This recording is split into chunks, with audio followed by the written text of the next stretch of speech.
Madero FM, la fuerza del norte. Y ayer estuvo en el stand, en el puesto de Radio Madero, el ministro de Minería, Valdo Procuriza, ex senador por la región de Atacama. Percio, me imagino tuvo la instancia de conversar con él. Sin duda. Bueno, agradecemos públicamente el tiempo que se hizo el ministro para estar con nosotros. La verdad es que fue muy interesante el contar con él ahí. Él había estado en medios nacionales, de televisión, etcétera. Y fue, por supuesto, a vernos, a saludarnos y obviamente entrevistamos al ministro, quien, digamos, aparte de agradecerle la gentileza y la cordialidad de ir hasta allá, hasta nuestro stand, dijo varias cosas que son importantes tener en consideración, sobre todo porque nos interesa a nosotros la perspectiva, digamos, radial, digamos, comunicacional, saber de primera fuente qué es lo que está pensando ahora el ministro en los primeros meses de ya buscado su cargo. Valdo Procuriza es un hombre de Estado que fue, como señalabas tú, diputado, senador, varias veces por Atacama, y hoy día, digamos, es responsable de toda la área minera, y como tal, digamos, tiene en su acervo toda lo que significa, digamos, todo lo crecimiento, la principal riqueza de nuestro país, y también contratar todos los aspectos administrativos y políticos y financieros incluso que hay alrededor de esta área. Importante por cuanto, a pesar de todos los esfuerzos exportadores que se han hecho en otras áreas extraminería, la minería sigue siendo un puntal importante y claramente el ministro se abocó, digamos, a considerar los aspectos más importantes de su gestión, donde la está, digamos, involucrando, donde la va llevando.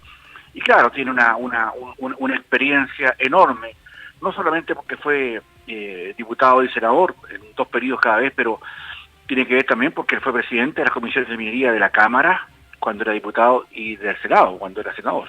Entonces, él maneja todos los antecedentes y claramente sus opiniones y, digamos, sus directrices son muy claras y dejan entrever muchas circunstancias muy interesantes.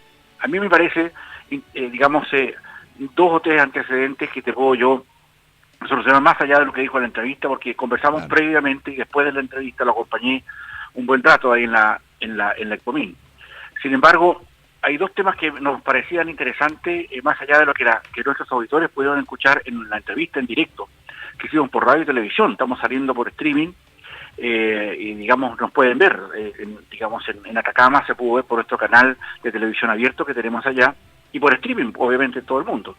Sin embargo, son 2 los temas que a mi juicio son o 3 temas los relevantes. Una, lo que va a pasar finalmente con el tema litio, que es muy importante por lo que están haciendo las empresas chinas y el valor que tiene eso para nosotros. El otro habló respecto a la responsabilidad social empresarial de las empresas mineras, que es muy, muy importante, que hoy día no está totalmente desarrollado y creemos que las empresas mineras tienen un rol más importante que jugar. Yo creo que han sido, digamos, la palabra no es egoísta, pero tal vez muy poco cercana, más bien a generar condiciones de responsabilidad social en las comunidades donde están trabajando, donde ellos se ejercitan, donde explotan el mineral. Y tercero, lo que tiene que ver fundamentalmente con el apoyo que finalmente el ministro le dio a la Contraloría, ojo con esto, a la Contraloría de la República respecto de algunos contratos que Codelco se quería mandar solo. O sea, alguna vez lo citamos acá en Razón del Estado, Enrique, y había un problema muy serio porque Codelco se sentía con las atribuciones por sí y ante sí determinar qué es lo que hacía con sus contratos y todo ese cuento. Y se metió la Contraloría, y en ese tema, a mi juicio, de la perspectiva de Estado, es lo que más interesa esto. Siempre juicio que todos los puntos son importantes, pero en el fondo esto señalaba que finalmente nadie puede, digamos, arrogarse el derecho de manejar dineros públicos por sí y ante sí. Hay una Contraloría a la que nos debemos todos, y esa Contraloría, digamos, ejercitó una demanda contra Codelco. Y eso lo estuvimos conversando a dónde iba a parar este cuento, donde iba a circunscribirse toda esta circunstancia, y finalmente el ministro Mujica es de la idea que, digamos, en Chile no se manda nadie solo, y el cobre, digamos, es de todos los chilenos, no de algunos. Por lo tanto, yo creo que lo que había que hacer es el respaldo, a mi juicio, digamos, bastante exigente. Él ya es un ministro y podría haber sido su opinión distinta. Sin embargo, yo creo que lo que ha señalado respecto a la importancia que tiene la Contraloría en la difusión de los contratos que internamente los amigos de los amigos internamente en Codelco se van como heredando, yo creo que le pone coto a ese tema. Y también con respecto al litio, porque más allá de lo que conversamos, el litio, digamos, enfrenta una circunstancia única y bastante, digamos, promisoria.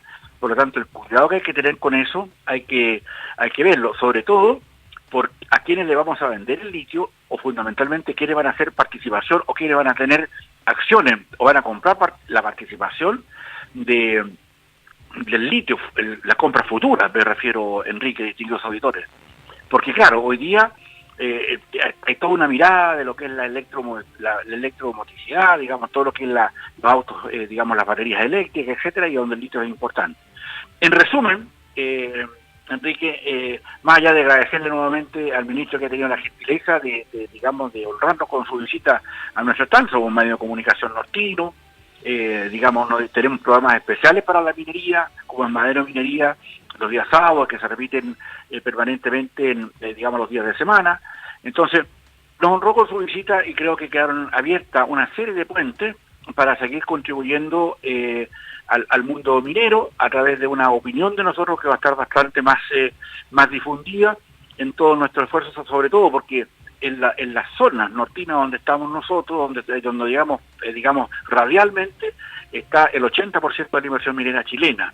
Por lo tanto, obviamente tenemos una responsabilidad enorme y estaremos ayudando, obviamente, a todas las empresas para difundir mejor sus políticas digamos, de responsabilidad social empresarial, y un poco para eso iba, y claramente vamos a contar con el apoyo, pienso yo, del ministro, porque él está muy consciente del esfuerzo inmenso que estamos haciendo, sobre todo en transmitir desde la misma de Pomín, en directo, programas que nuestros auditores pueden escuchar en las mañanas, luego empieza uno, digamos, en sintonía, terminando nuestro programa, digamos, Enrique, entran en directo, estamos transmitiendo y nos pueden ver por televisión y por Facebook Live en cualquier parte donde se encuentren. Por lo tanto, hemos hecho un despliegue profesional y técnico también ahí, que claro, el ministro lo ha considerado como muy importante porque otros medios nortinos no tienen esta posibilidad y nos sentimos orgullosos de haber hecho este esfuerzo para todos nuestros auditores y televidentes, Enrique.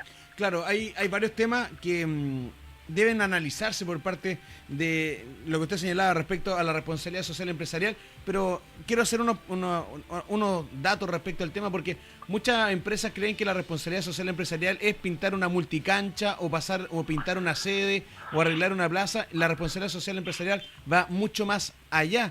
También hay que ver, trabajar cómo evitar la fuga de recursos, de inversiones de nuestro país a Perú. Por ejemplo, hay una empresa chilena que invertirá cerca de $200 millones en proyecto peruano para explotar cobre.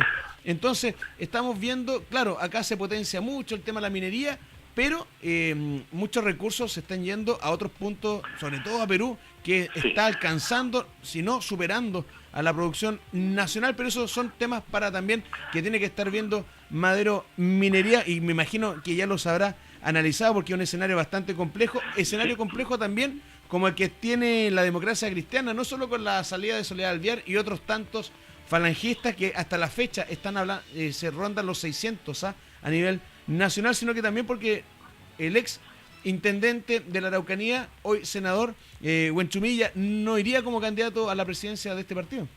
Sí, bueno, solamente para señalar lo que habíamos conversado en otras razones de Estado, Enrique, la democracia cristiana obviamente está pasando un nivel de crisis enorme. Yo creo que su crisis de identidad interna fue atroz, digamos, y la caída es en picada. Huenchumilla, que también fue diputado, y aquí conocemos muchos años, digamos, de todas sus declaraciones, de toda su vida política, claramente no ha querido afrontar este problema. Se da cuenta que esa papa caliente, que dentro de la democracia cristiana hoy día, claramente no tiene gobernabilidad. Y yo creo que, digamos, dentro de la democracia cristiana, las visiones, las almas que tiene la democracia cristiana, más bien enfocadas de una democracia cristiana mucho más de centro y otras que digamos que empuja hacia la izquierda para poder parecerse a esto, genera todos temas muy serios, fundamentalmente porque en su relación interna hay digamos situaciones muy controversiales que hacen muy difícil llegar a acuerdos. Hoy día la pelea por el poder íntegramente de la democracia cristiana, sobre todo con la última debacle, con ella candidata propia, te fijas con todo este camino, como un camino propio también, ha señalado una situación realmente adversa para ellos. Y yo creo que la brújula de la democracia cristiana se perdió, digamos, durante una parte importante de las últimas décadas, y hoy día están pagando esas consecuencias de errores que no asumieron en su momento. Yo creo que también la democracia cristiana ha vivido y va a seguir viviendo, y obviamente va a tener que tenerlo en sus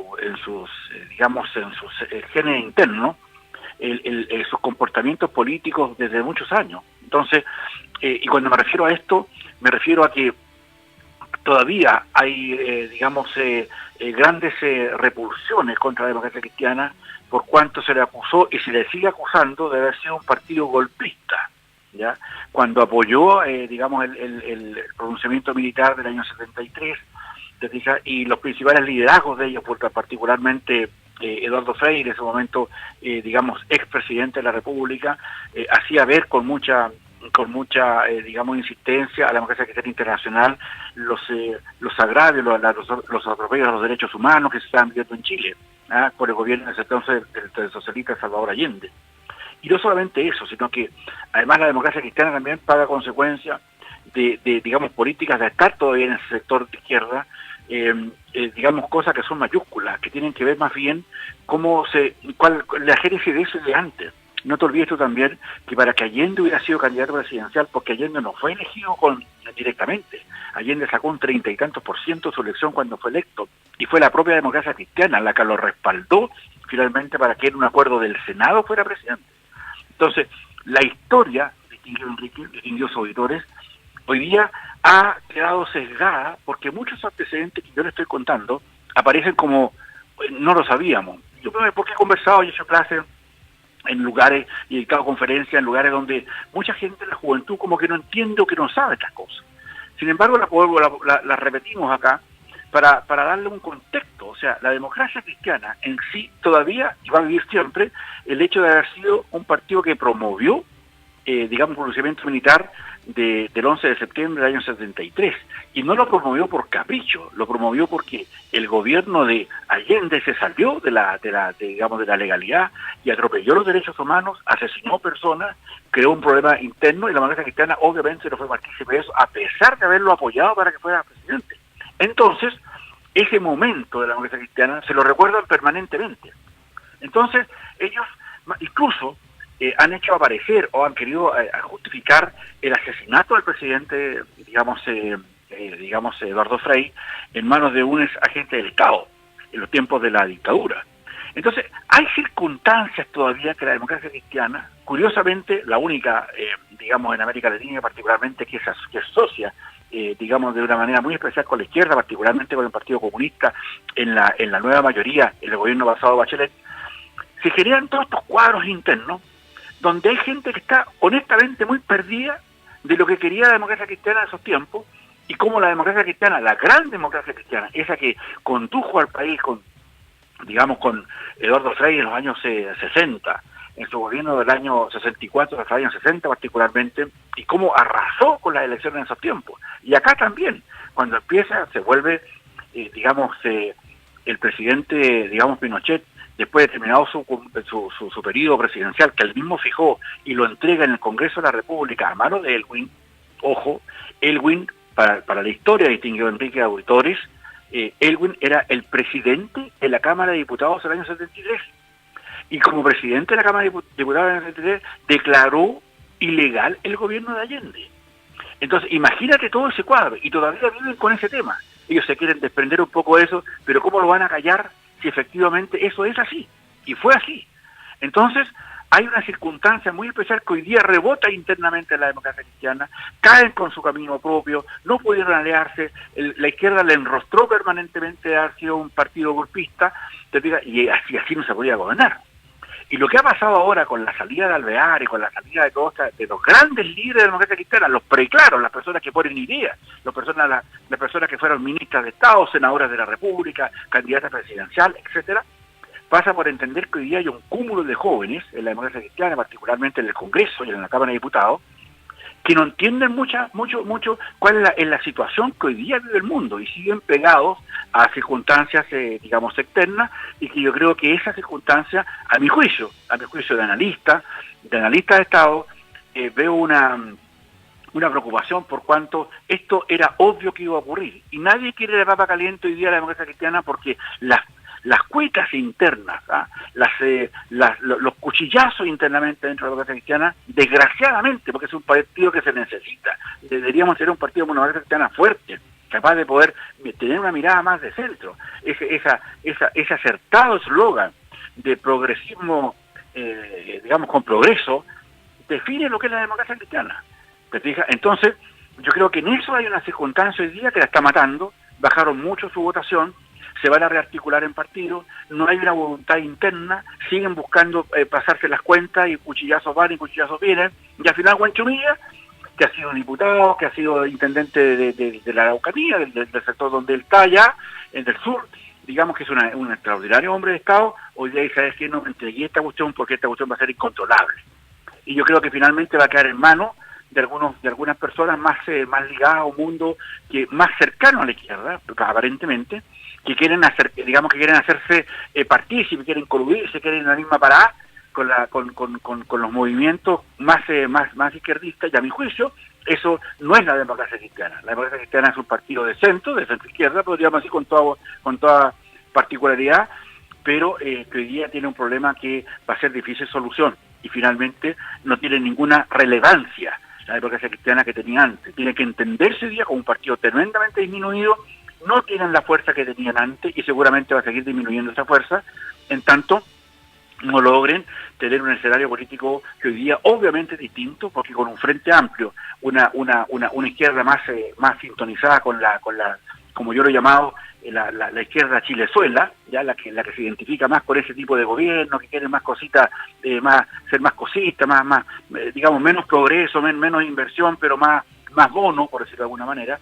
Yo creo que en ese plano, hoy día, como se presenta la democracia cristiana, con una izquierda también fragmentada, pero mucho más ultra izquierda, buscan también, digamos, sentirse posicionados en un aspecto del espectro político, y eso, a mi juicio, finalmente, lo que denota es que no tienen visión hoy día, y no tienen esos dirigentes preclaros que puedan decir esto para dónde va, porque claro, no está, y yo creo que la contribución del presidente Frei le echo de menos, ya está callado, está, digamos, bajoneado tal vez, o está en una posición en que él debiera estar poniendo digamos, golpeando la mesa para que su partido, en la cual su padre y él mismo fueron presidentes gracias a ese partido, hoy día retome los caminos que a mi juicio debe retomar, porque la democracia cristiana debe tener una incidencia, o debe volver a tener la incidencia que debe tener, salvo que sigan cometiendo errores y sigan perdiendo, como han perdido millones de votos estas últimas décadas, precisamente porque no han tenido la